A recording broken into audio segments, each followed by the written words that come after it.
अब दर्शकों, इस समय मेरे पास एक और बड़ी खबर आ रही है। इजराइल और ईरान तनाव पर सबसे बड़ी खबर इस वक्त की है। पुतिन और एर्दोगन ने तत्काल तनाव खत्म करने के लिए कहा है। दोनों देश, चाहे रशिया हो या तुर्की, दोनों चाहते हैं कि ये जो तनाव चल रहा है ये खत्म हो जाए।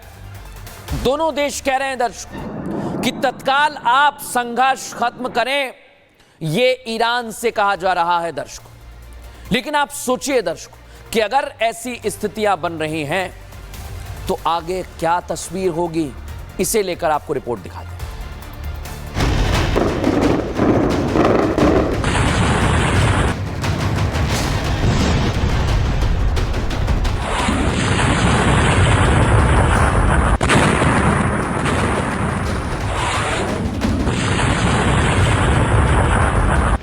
दोनों देश लगातार चौथे दिन एक दूसरे पर मिसाइल और बमों की बरसात कर रहे हैं। मिडिल ईस्ट में जंग तो इजराइल और ईरान के बीच छिड़ी है, लेकिन इसका दंश भारत सहित दुनिया के तमाम देशों को भुगतना पड़ सकता है। इसकी सबसे बड़ी वजह है ईरान से निकलने वाला कच्चा तेल। इजराइल ने ईरान के कई तेल और गैस डिपो को निशाना बनाया है, जिससे वहां भयंकर आग लग गई है।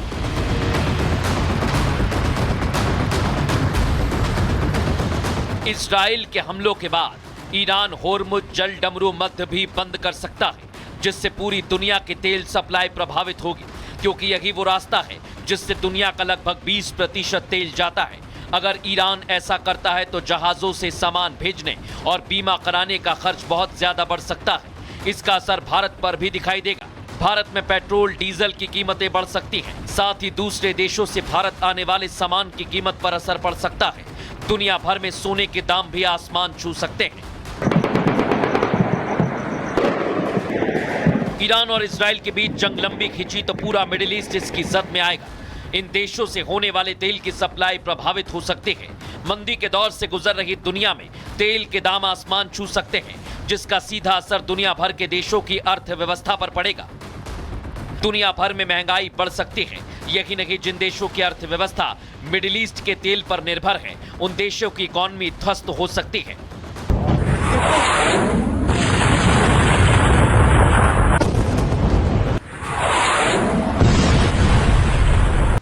इजराइल ईरान जंग से भारत के किसानों को भी नुकसान उठाना पड़ सकता है, क्योंकि ईरान भारतीय बासमती चावल का दूसरा सबसे बड़ा खरीदार है। इसके अलावा चीनी, कॉफी और चाय भी ईरान भारत से मंगाता है। वहीं इजराइल भारत से हीरा, आभूषण, अभियांत्रिक और इलेक्ट्रॉनिक्स खरीदता है, जबकि भारत इजराइल से अंतरिक्ष उपकरण, potassium chloride, mechanical appliances, printed circuit और सैन्य हथियार खरीदता है। ऐसे में अगर जंग लंबी खिंची तो भारत को परेशानी हो सकती है।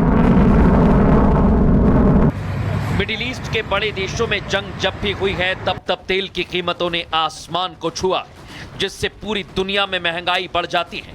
ऐसे में अब देखना यही है कि ईरान और इजराइल के बीच छिड़ी जंग कब खत्म होगी। दुनिया भर के बड़े देश इस जंग को खत्म कराने के लिए क्या कदम उठाते हैं।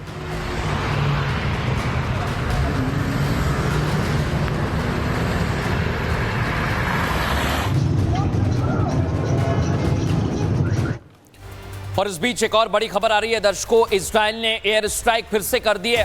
मध्य ईरान में भीषण बमबारी की खबर हमारे पास है दर्शकों, और इसलिए मैं आपसे शुरुआत में कह चुका हूं कि ये जंग और ज्यादा भीषण होगी, क्योंकि ईरान गलती कर रहा है बार बार। रूस और तुर्की ये जरूर सामने आ रहे हैं कि आप तुरंत तनाव को कम करें, क्योंकि इजराइल भीषण बमबारी कर रहा है दर्शकों। और इस बीच एक और अहम खबर आपको बता देता हूं।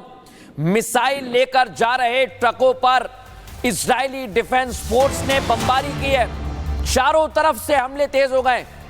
मिसाइल लेकर पश्चिमी ईरान से तेहरान जा रहा था दर्शकों ट्रक, और देखिए तस्वीर आपको दिखाता हूं, फुल फ्रेम दिखाइए जरा इसे। जमीन से हवा में मार करने वाले मिसाइल लॉन्चर भी थे, लेकिन इसे नेस्तनाबूद कर दिया है। और इजरायली डिफेंस फोर्स की यह बमबारी लगातार जारी रहेगी दर्शकों, क्योंकि अभी ईरान पीछे नहीं हटा है। संकेत जरूर दे रहा है, लेकिन जब तक उसके हमले नहीं रुकेंगे तब तक ये नहीं माना जा सकता। इस वक्त आपको ईरान को लेकर एक और बड़ी जानकारी दे रहा हूं दर्शकों, मेरे पास आ रही है।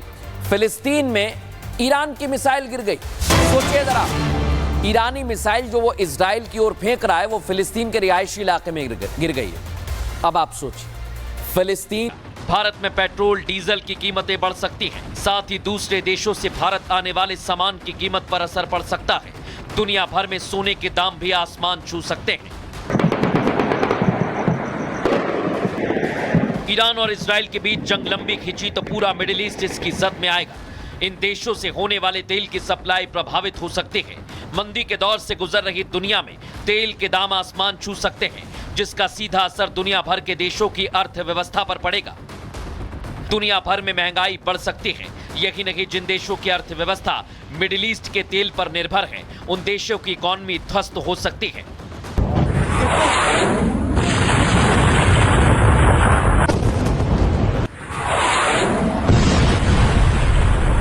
इजराइल ईरान जंग से भारत के किसानों को भी नुकसान उठाना पड़ सकता है,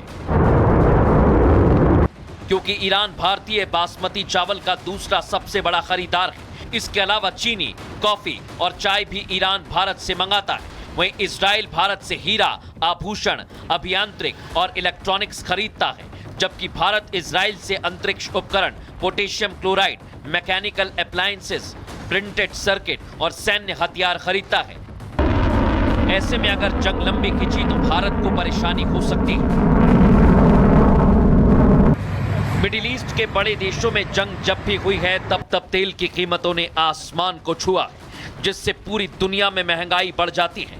ऐसे में अब देखना यही है कि ईरान और इजराइल के बीच छिड़ी जंग कब खत्म होगी। दुनिया भर के बड़े देश इस जंग को खत्म कराने के लिए क्या कदम उठाते हैं।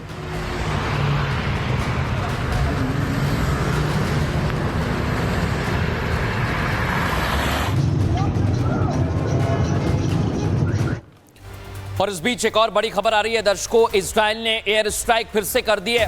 मध्य ईरान में भीषण बमबारी की खबर हमारे पास है दर्शकों, और इसलिए मैं आपसे शुरुआत में कह चुका हूं कि ये जंग और ज्यादा भीषण होगी, क्योंकि ईरान गलती कर रहा है बार बार। रूस और तुर्की ये जरूर सामने आ रहे हैं कि आप तुरंत तनाव को कम करें, क्योंकि इजराइल भीषण बमबारी कर रहा है दर्शकों। और इस बीच एक और अहम खबर आपको बता देता हूं, मिसाइल लेकर जा रहे ट्रकों पर इजरायली डिफेंस फोर्स ने बमबारी की है। चारों तरफ से हमले तेज हो गए। मिसाइल लेकर पश्चिमी ईरान से तेहरान जा रहा था दर्शकों ट्रक, और देखिए तस्वीर आपको दिखाता हूं, फुल फ्रेम दिखाइए जरा इसे। जमीन से हवा में मार करने वाले मिसाइल लॉन्चर भी थे, लेकिन इसे नेस्तनाबूद कर दिया है। और इजरायली डिफेंस फोर्स की यह बमबारी लगातार जारी रहेगी दर्शकों, क्योंकि अभी ईरान पीछे नहीं हटा है। संकेत जरूर दे रहा है, लेकिन जब तक उसके हमले नहीं रुकेंगे तब तक यह नहीं माना जा सकता। इस वक्त आपको ईरान को लेकर एक और बड़ी जानकारी दे रहा हूं दर्शकों, मेरे पास आ रही है।